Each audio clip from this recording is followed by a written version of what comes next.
So over the holidays was this big announcement of a Nintendo Switch flash cart known as the MIG Switch. And while I was enjoying my time off, I did read into it a bit and its purpose.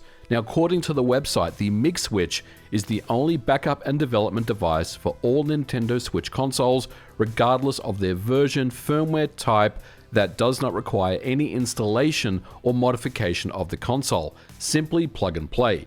Now, this device is essentially a Switch cartridge with an SD card slot that contains your Switch ROMs. The format itself is said to be different from the standard XCI and NSP formats that you've probably been used to if you use emulators or you've seen floating around the internet. Now, the MIG Switch consists of two products, the Switch card itself that has the micro SD card slot and the MIG Switch dumper, which allows you to take backups of your legally owned Nintendo Switch games. And I'm just using their words on their website. Now, while the legalities of this product is not really something that I want to talk about in this episode, I do want to stress that this is a device that people have wanted pretty much since the very first day of the Nintendo Switch's life cycle. Now, of course, a device like this is very interesting as it has shades of the R4 or Sky 3DS cards for the Nintendo 3DS. Now, of course, any Nintendo Switch can be hacked, but many people want the convenience and ease of use, and many people just want to back up their existing library and play them off SD card, preserving the originals. And to be honest, when I saw this device show up, especially when it came from a random Twitter outlet known as Aftertime X, which personally I've never heard of before, and I might add was only established in August of 2023, something about the whole thing made me think that notorious group Team Xecuter may be the group behind all this. And I say that because thanks to a recent discovery by the community, it appears as though this Aftertime X Twitter account and website is indeed affiliated with the MIG Switch flashcart team, the team that is behind the flashcart development. And unfortunately, it's not a good look. Because if you've followed the mod chip scene over the years, you know that this is something that Team Xecuter has done many times before. Now, of course, I can't say categorically that the MIG Switch is a Team Xecuter product, but unfortunately, the same names seem to be cropping up this time around. And it does give me pause that the mastermind behind Team Xecuter, who's gone underground for the last couple of years after the arrests were made, may have resurfaced to finally release this product at the end of the Switch's life. Now, before we start, I do want to say that much of this information is out there and verifiable.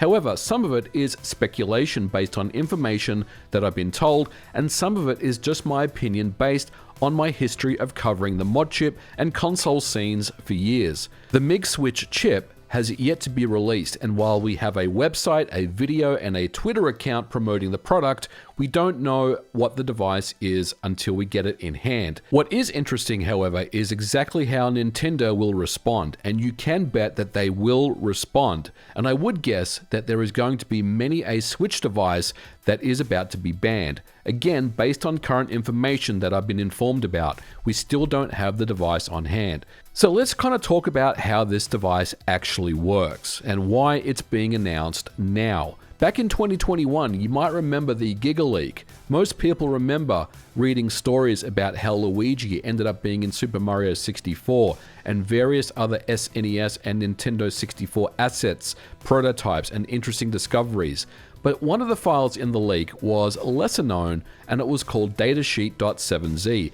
And this contained low-level information about the Switch game card interface, which is also known as Lotus 3.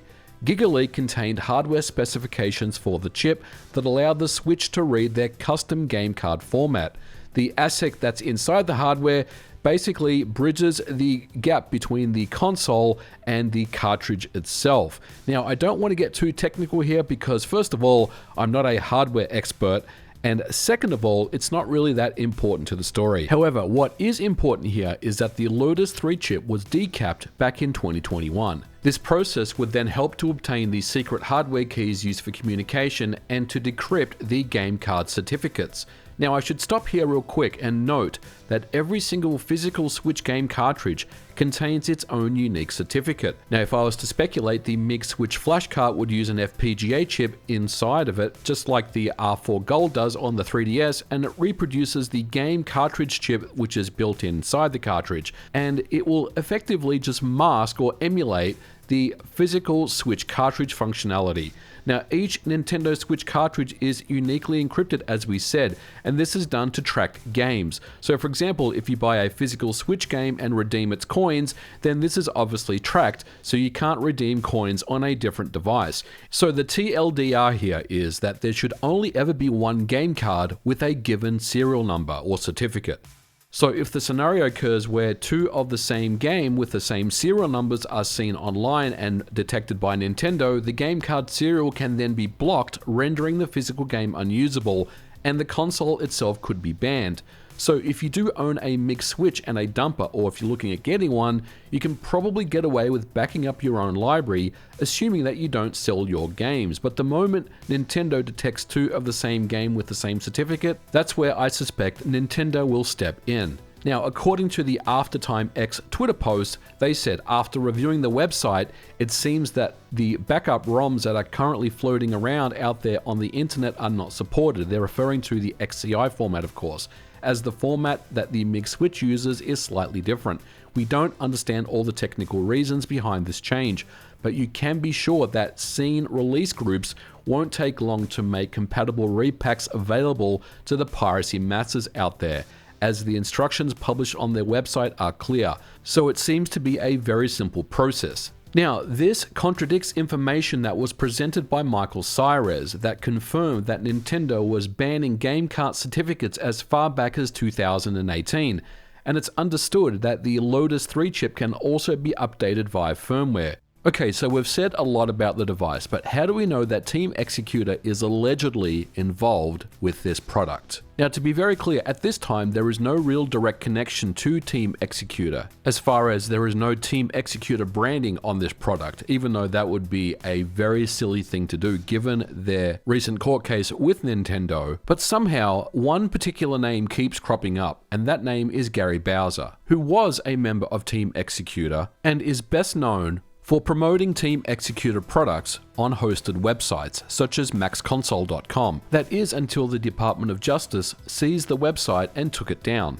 Okay, so how is Gary Bowser involved in all this? If the appearance of the Aftertime X Twitter account didn't set off any red flags, it's since been discovered that the DNS records recovered from the AftertimeX.com website remained inactive until around September 3 of 2023, when the domain mail.garyopa.com was exposed. Now, for those of you that remember the Team Xecuter story, I did make a video about it in 2021, where 3 members were arrested, including Max Luan, the leader of Team Xecuter, and Gary Bowser.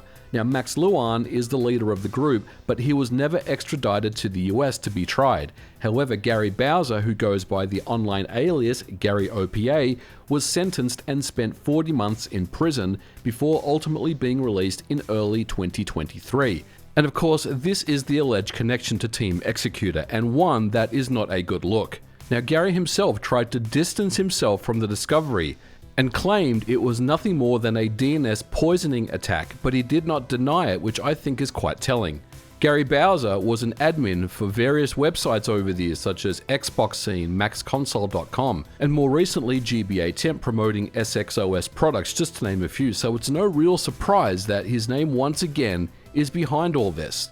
Now, if you go back and watch my story of Team Xecuter from 2020, at the end of the episode, I did suggest that after Nintendo shut them down, it would not be the end of the group. And in the past, when Max has been in trouble like this, usually a few years will go by, he will kind of go underground and then resurface with a brand new product. Max Luan and Team Xecuter have been in this situation many times over the years. The team simply goes underground and resurfaces a few years later under a different alias. We saw this with the Classic 2 Magic, the True Blue, and other devices. As to why the MIG Switch is being announced now and wasn't earlier, this of course is my own speculation, but Team Xecuter went back underground to let things cool off, and now at the twilight of the Switch lifecycle and with Gary out of prison, It appears as though he is an integral part of the product. Without him, there is no website, there is no Twitter, and there is no advertising.